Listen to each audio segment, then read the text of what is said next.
10 मार्च 2026 शीतला सप्तमी भूलकर भी ना खाएं। ये तीन चीजें भक्तों 10 मार्च 2026 ये वह दिन है जब एक छोटी सी भूल आपके पूरे परिवार पर भारी पड़ सकती है। शीतला सप्तमी का दिन जिसे हम बसोड़ा भी कहते हैं केवल ठंडे खाने का त्योहार नहीं है। ये माता शीतला के उस उग्र रूप को शांत करने का दिन है जो अगर क्रोधित हो जाए तो घर में बीमारियों और दरिद्रता का ऐसा तांडव मचता है कि इंसान संभल नहीं पाता। आज हम उन तीन चीजों के बारे में बात करेंगे जिन्हें इस दिन भूलकर भी आपके मुंह में नहीं जाना चाहिए। इनमें से तीसरी चीज तो इतनी खतरनाक है कि अनजाने में भी इसे खाने वाले के घर से सुख शांति हमेशा के लिए विदा हो जाती है।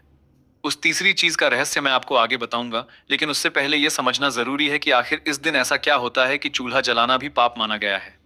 क्या आपने कभी सोचा है कि हमारे पूर्वज क्यों इस दिन घर में आग जलाने से इतना डरते थे? क्यों एक दिन पहले ही सारा भोजन बना लिया जाता था? इसका कारण केवल परंपरा नहीं है, बल्कि इसके पीछे एक बहुत बड़ा रहस्य छिपा है। माता शीतला, जिनके एक हाथ में कलश है, दूसरे में झाड़ू और जो गर्द यानी गधे पर सवार है, यह रूप देखने में जितना शांत लगता है, असल में वह उतना ही रहस्यमयी है। कलश में शीतल जल है जो रोगों को शांत करता है, और झाड़ू वह अस्त्र है जो दरिद्रता को घर से बाहर निकाल फेंकता है।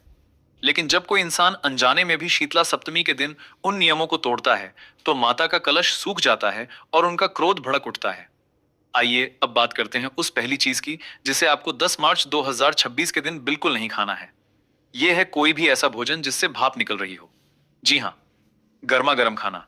आपको लग सकता है कि ताजा खाना तो सेहत के लिए अच्छा होता है, लेकिन शीतला सप्तमी के दिन यही ताजा और गर्म खाना आपके लिए विष बन सकता है। शास्त्रों के अनुसार माता शीतला को शीतलता प्रिय है। उनके व्रत के दिन जब हम घर में चूल्हा जलाते हैं और गर्म भोजन करते हैं, तो हम अनजाने में माता के शरीर को कष्ट पहुंचा रहे होते हैं। एक पौराणिक कथा के अनुसार एक बार एक रानी ने अपने अहंकार में आकर शीतला सप्तमी के दिन गर्म पानी से स्नान किया और गर्म भोजन छका। इसका परिणाम यह हुआ कि उसके पूरे शरीर पर भयानक दाने निकल आए और उसे ऐसी जलन हुई जैसे किसी ने उसे आग में धकेल दिया हो। इसलिए पहली चीज जो आपको त्यागनी है वह अग्नि के संपर्क में आया हुआ ताजा भोजन। आपको केवल वही खाना खाना है जो एक दिन पहले यानी षष्ठी की रात को बनाया गया हो। अब आप सोच रहे होंगे कि दूसरी और तीसरी चीज क्या हो सकती है। दूसरी चीज पर जाने से पहले आपको एक बहुत ही गढ़ रहस्य समझना होगा। क्या आप जानते हैं कि शीतला सप्तमी के दिन घर की सफाई का क्या महत्व है? माता शीतला वहीं निवास करती हैं जहां स्वच्छता होती है, लेकिन सफाई का भी एक नियम है। इस दिन भूल कर भी घर में नई झाड़ू नहीं लानी चाहिए और नई पुरानी झाड़ू को पैर लगाना चाहिए। जब आप एक दिन पहले रात को भोजन बनाते हैं तो उस भोजन में आप अपनी श्रद्धा और समर्पण मिलाते हैं। रात के समय जब पूरा संसार सो रहा होता है तब वह भोजन ठंडा होता है और ब्रह्मांड की ठंडी ऊर्जा उस भोजन में प्रवेश करती है। यह भोजन केवल पेट भरने के लिए नहीं है, यह एक प्रसाद बन जाता है जो आपके शरीर के अंदर जाकर उन सभी बीमारियों को नष्ट कर देता है जो आने वाली गर्मियों में आपको परेशान कर सकती हैं। इसी से जुड़ी है हमारी दूसरी चीज जिसे खाने से आपको बचना है, और वो है ऐसा बासी भोजन जिसमें खमीर उठ गया हो या जो खराब होने लगा हो। अब आप कहेंगे कि अभी तो मैंने कहा कि बासी भोजन करना है, तो फिर ये क्या बात हुई? यहीं पर सबसे बड़ी चूक होती है। बासी भोजन का मतलब सड़ा हुआ भोजन नहीं है। जब आप षष्ठी की रात को खाना बनाते हैं तो आपको बहुत सावधानी बरतनी होती है। आपको ऐसा भोजन बनाना है जो अगले दिन तक सुरक्षित रहे, जैसे कि मीठे चावल, पूरी, हलवा या बेसन की चीजें। लेकिन अगर आपने कोई ऐसा भोजन बना लिया जो गर्मी के कारण सुबह तक खराब हो गया और उसमें से दुर्गंध आने लगी, तो उसे भूल कर भी माता को अर्पण न करें और न ही खुद खाएं। खराब भोजन तामसिक ऊर्जा पैदा करता है। माता को केवल शुद्ध और सात्विक बासी भोजन ही प्रिय है। अगर आप ऐसा भोजन करते हैं जो खराब हो चुका है, तो माता प्रसन्न होने के बजाय रुष्ट हो जाती हैं। अब हम उस तीसरी और सबसे भयंकर चीज की तरफ बढ़ रहे हैं जिसके बारे में मैंने शुरुआत में बात की थी। लेकिन उसे जानने से पहले उस रानी की कहानी को पूरा करते हैं। जब रानी दर्द से तड़प रही थी, तब एक गरीब लेकिन सच्ची भक्त बुढ़िया उसके पास आई। उस बुढ़िया ने रानी को बताया कि तुमने माता का अपमान किया है। रानी को अपनी गलती का एहसास हुआ और उसने माता से क्षमा मांगी। तब माता ने दर्शन देकर कहा कि जिसने भी मेरे दिन अग्नि जलाई है उसे इसका दंड तो भुगतना ही पड़ेगा, लेकिन अगर तुम सच्चे मन से मेरा ठंडा प्रसाद ग्रहण करोगी तो तुम्हारी जलन शांत हो जाएगी। अब दिल थाम लीजिए, क्योंकि मैं आपको वो तीसरी चीज बताने जा रहा हूं जो सबसे ज्यादा विनाशकारी है। लोग अक्सर पहली दो चीजों का ध्यान तो रख लेते हैं, लेकिन इस तीसरी चीज में गलती कर बैठते हैं और फिर जीवन भर परेशान रहते हैं। यह उसी दिन घर में अग्नि जलाकर बनाया गया कोई भी पेय या पदार्थ, विशेषकर सुबह की चाय या गर्म पानी, और इसके साथ ही लहसुन, प्याज और मांसाहार का पूर्ण त्याग। सबसे बड़ा रहस्य यह है कि अगर आपके घर में किसी ने गलती से भी सप्तमी के दिन चाय बनाने के लिए गैस जला दी और फिर उस आग पर बना हुआ कुछ भी आपके गले के नीचे उतर गया, तो वह सबसे खतरनाक चीज बन जाती है। बहुत से लोग सोचते हैं कि खाना तो हमने बासी खा लिया, लेकिन सुबह की चाय तो हम पी ही सकते हैं। यही वो भयंकर भूल होती है। सप्तमी के दिन आपके घर का चूल्हा पूरी तरह से ठंडा होना चाहिए। जरा सोचिए, जब घर में चूल्हा नहीं जलता तो एक अलग ही तरह की शांति होती है। यह शांति हमें यह सिखाती है कि जीवन हमेशा भागदौड़ का नाम नहीं है। कभी कभी हमें रुकना होता है, ठंडा होना होता है और प्रकृति के साथ तालमेल बिठाना होता है। 10 मार्च को जब आप सुबह उठे तो सबसे पहले ठंडे पानी से स्नान करें। स्नान करते समय मन में माता शीतला का ध्यान करें। इसके बाद माता की पूजा करें। पूजा में उन्हें रोली, मेहंदी और ठंडे भोजन का भोग लगाएं। माता को जल चढ़ाएं और उस जल का कुछ हिस्सा बचाकर घर ले आएं। यह जल कोई साधारण जल नहीं है, यह एक अमृत है। इस जल को अपने पूरे घर में छिड़के। इससे घर की सारी नकारात्मक ऊर्जा, सारे क्लेश और बीमारियां घर से बाहर निकल जाएंगी। इस व्रत के पीछे एक बहुत बड़ा वैज्ञानिक कारण भी है। शीतला सप्तमी का समय वह समय होता है जब सर्दियां जा रही होती हैं और गर्मियां आ रही होती हैं। मौसम के इस बदलाव के कारण शरीर में कई तरह के संक्रमण होने का खतरा होता है। जब हम ठंडा और बासी भोजन करते हैं तो हमारे शरीर का तापमान संतुलित होता है। बासी भोजन में कुछ ऐसे लाभकारी बैक्टीरिया पनप जाते हैं जो हमारी आंतों के लिए बहुत अच्छे होते हैं और हमारी रोग प्रतिरोधक क्षमता को बढ़ाते हैं। क्या आप जानते हैं कि शीतला माता की पूजा में नीम के पत्तों का इतना महत्व क्यों है? नीम एक प्राकृतिक एंटीबायोटिक है। जब आप माता को नीम चढ़ाते हैं और बाद में उन पत्तों को अपने घर के दरवाजे पर बांधते हैं तो वो हवा को शुद्ध कर देता है। और हाँ, पूजा के समय माता को जो मेहंदी आप चढ़ाएंगे उसका एक छोटा सा हिस्सा अपने परिवार के सभी सदस्यों के हाथ में जरूर लगाएं। यह मेहंदी माता का आशीर्वाद होती है जो आपको हर तरह की बुरी नजर से बचाती है।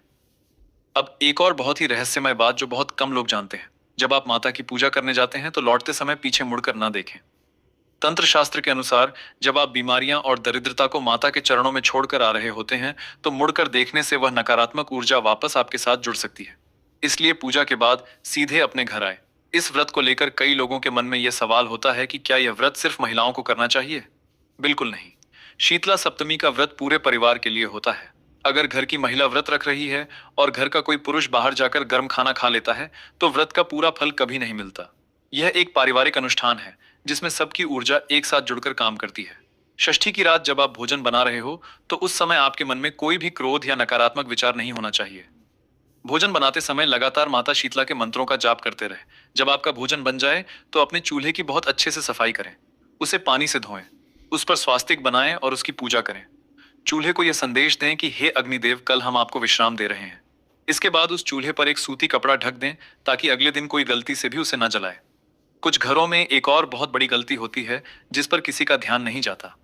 वह व्रत वाले दिन बालों को धोना या काटना। इस दिन भूल कर भी बालों को नहीं धोना चाहिए। यह सुहाग और उम्र के लिए बहुत अशुभ माना जाता है। और तो और इस दिन सिलाई करना, सुई धागे का इस्तेमाल करना भी वर्जित है। कहा जाता है कि सुई चुभने से माता को पीड़ा होती है। अगर आप अनजाने में भी कपड़े सिलते हैं या सुई का इस्तेमाल करते हैं तो ये माता को कष्ट पहुंचाने के समान है। तो अब तक आप समझ चुके होंगे कि 10 मार्च का दिन कितना महत्वपूर्ण और कितना संवेदनशील है। मैंने आपको 3 चीजें बताई जो आपको नहीं खानी है। पहला, गर्म और ताजा बना हुआ भोजन। दूसरा, ऐसा बासी भोजन जो खराब हो चुका हो। और तीसरा, सबसे खतरनाक, उस दिन घर में जली हुई अग्नि पर बनी हुई चाय या कोई भी पदार्थ। यह सिर्फ नियम नहीं है, यह एक सुरक्षा कवच है जो माता शीतला हमें देती है। कल्पना कीजिए उस समय की जब चिकित्सा विज्ञान इतना उन्नत नहीं था। उस समय माता शीतला ही वह एकमात्र सहारा थी जो महामारियों से बचाती थी। माता के हाथ का झाड़ू हमें यह संदेश देता है कि अपने मन और अपने घर दोनों की सफाई नियमित रूप से करनी चाहिए, क्योंकि जहां गंदगी है वहां कभी देवी देवताओं का वास नहीं हो सकता। आइए मैं आपको शीतला माता की एक और प्राचीन कथा का अंश सुनाता हूँ। एक राजा हुआ करते थे जिनका नाम इंद्रदुम्न था। उनकी रानी बहुत ही रूपवान थी, लेकिन उनके भीतर एक बहुत बड़ा दोष था और वह था अहंकार। एक बार शीतला सप्तमी का दिन आया। पूरे नगर में घोषणा कर दी गई कि कोई भी अपने घर में चूल्हा नहीं जलाएगा, लेकिन रानी ने जिद पकड़ ली। रानी के आदेश पर राजमहल के रसोई घर में आग जलाई गई। गर्म भोजन परोसा गया। रानी ने जैसे ही वह गर्म भोजन अपने मुंह में रखा वैसे ही एक भयानक घटना घटी। रानी के शरीर में अचानक भयंकर जलन होने लगी। ऐसा लगा जैसे किसी ने उनके पूरे शरीर पर उबलता हुआ तेल डाल दिया हो। रानी दर्द से तड़पने लगी। कोई भी जड़ी बूटी काम नहीं आ रही थी। उसी समय एक गरीब बुढ़िया आई जो माता शीतला की बहुत बड़ी भक्त थी। उसने रानी को बासी और ठंडा प्रसाद दिया। जैसे ही वह बासी भोजन रानी के गले से नीचे उतरा, एक चमत्कार हुआ। रानी के शरीर की जलन शांत होने लगी। रानी उसी समय उठकर खड़ी हो गई। उस दिन के बाद से पूरे राज्य में शीतला सप्तमी का व्रत कड़े नियमों के साथ मनाया जाने लगा।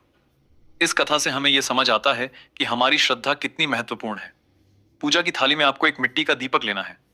लेकिन ध्यान रहे कि इस दीपक को जलाना नहीं है। केवल सूत की बाती घी या तेल में भिगोकर माता के सामने रख दी जाती है। जल चढ़ाते समय ओम शीतलाय नमः का जाप करें। पूजा पूरी होने के बाद माता के सामने माथा टेक कर प्रणाम करें। जो जल आपने माता को चढ़ाया था उसमें से थोड़ा सा जल वापस ले लें, और जो हल्दी आपने माता को लगाई थी उसमें से थोड़ी सी हल्दी प्रसाद के रूप में ले लें। मंदिर से लौटकर जब आप घर आएं तो सबसे पहले वो जल अपने घर के मुख्य द्वार पर छिड़के। इसके बाद जो हल्दी आप लाए हैं उससे अपने घर के मुख्य दरवाजे के दोनों तरफ स्वास्तिक का चिन्ह बनाएं। भोजन करते समय भी एक बात का विशेष ध्यान रखना है। शीतला सप्तमी के दिन भोजन में नमक का प्रयोग कम से कम करना चाहिए। अगर आप नमक खा रहे हैं तो सेंधा नमक का ही प्रयोग करें। इस दिन खटाई जैसे कि नींबू या इमली का प्रयोग भी नहीं करना चाहिए। खटाई खाने से शरीर में पित्त बढ़ता है। यह दिन हमारे मन के विचारों से भी जुड़ा हुआ है। माता शीतला केवल शरीर की गर्मी को शांत नहीं करती, बल्कि वे हमारे मन के भीतर उठने वाले क्रोध को भी शांत करती हैं। अगर आप बाहर से ठंडा भोजन खा रहे हैं लेकिन अंदर से क्रोध की अग्नि में जल रहे हैं तो उस व्रत का कोई फायदा नहीं होगा। आज के समय में जो फ्लैट्स में रहते हैं उनके सामने यह समस्या आती है कि वे चूल्हे की पूजा कैसे करें। आप जिस गैस स्टोव पर खाना बनाते हैं वही आपका चूल्हा है। रात को खाना बनाने के बाद गैस स्टोव को साफ करें, उस पर गंगा जल छिड़के और कुमकुम से स्वास्तिक बनाएं। अगले दिन उस पर एक साफ कपड़ा डाल दें ताकि किसी का भी हाथ भूलकर भी उसके स्विच पर ना पड़े। अंत में बस इतना ही कहना चाहूंगा कि हमारी परंपराएं कोई अंधविश्वास नहीं है। उनके पीछे विज्ञान, मनोविज्ञान और प्रकृति का एक गहरा रहस्य छिपा है। माता शीतला हम सबकी रक्षक है। जब कोई प्रकृति के नियमों के साथ छेड़छाड़ करता है तो उनका रौद्र रूप भी सामने आता है। 10 मार्च 2026 के दिन को एक सामान्य दिन की तरह बिल्कुल मत लीजिएगा। माता शीतला की कृपा आप सभी पर बनी रहे। आपके घर में हमेशा शीतलता, सुख और शांति का वास हो। तो प्रिय भक्तों, आपको यह पावन वीडियो कैसा लगा हमें कमेंट में जरूर बताएं। अगर आप महादेव के सच्चे भक्त हैं, अगर आपके हृदय में भोलेनाथ के प्रति अटूट श्रद्धा और प्रेम है, अगर आप चाहते हैं कि महादेव की कृपा आपके जीवन में सदा बनी रहे, आपके घर में सुख, शांति और समृद्धि का वास हो, और आप सच्चे मन से महादेव को प्रसन्न करना चाहते हैं, तो अभी इसी क्षण वीडियो को लाइक करें, हमारे YouTube चैनल को सब्सक्राइब करें और कमेंट बॉक्स में पूरे विश्वास और भक्ति के साथ लिखें, हर हर महादेव। धन्यवाद।